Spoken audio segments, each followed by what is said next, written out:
In the corporate world, the best workers typically advance from employees to supervisors and managers. However, not all workers aspire to ascend this ladder of leadership.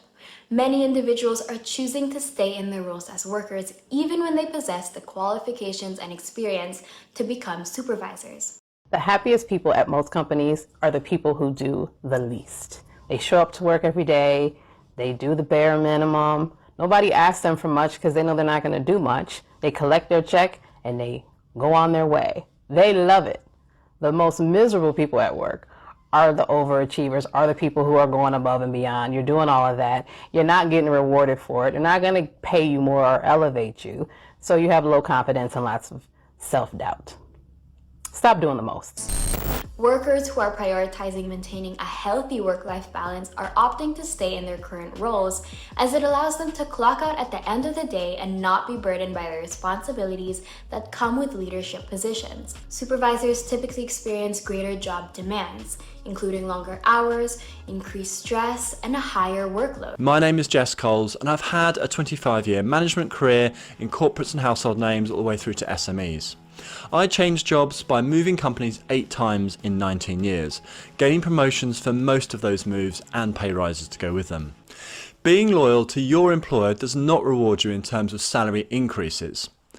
This is pretty similar to so many other examples in everyday life. Think about utility suppliers or membership clubs, etc. The best deals go to attract new people or customers. With jobs, it is usually the same.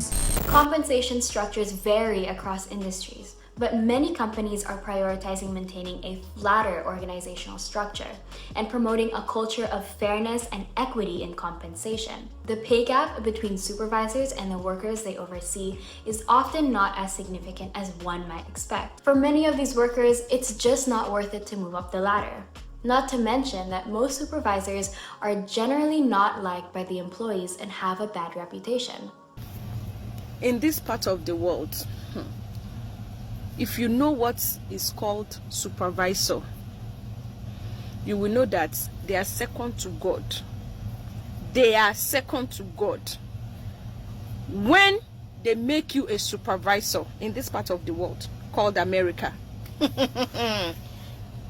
you don't win lottery with that.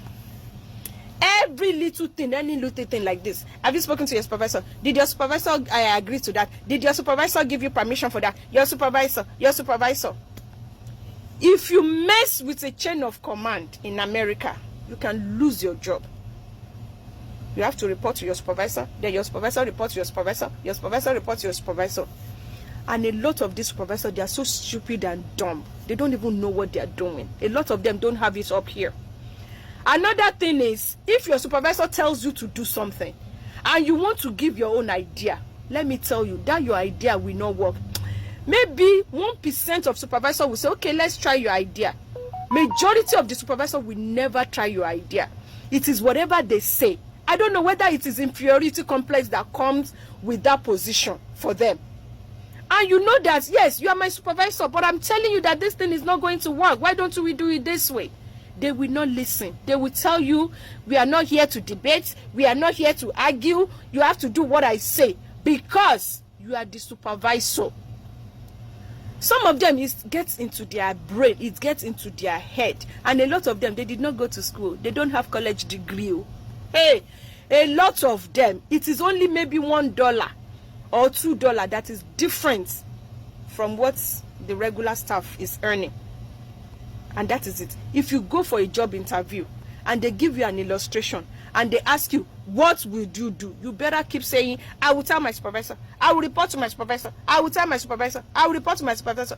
If you don't do that, you will not get that job. I did not get a job just because of that. As the supervisor, you'll get praised when things go well, but when they don't, the buck stops with you, and you'll have to answer to your higher-ups. While the corporate world often encourages and rewards career progression from worker to manager, it's essential to recognize that this path may not be the right choice for everyone. Whether it's leadership responsibilities compared to pay, job satisfaction, work-life balance, they all play a role in this decision.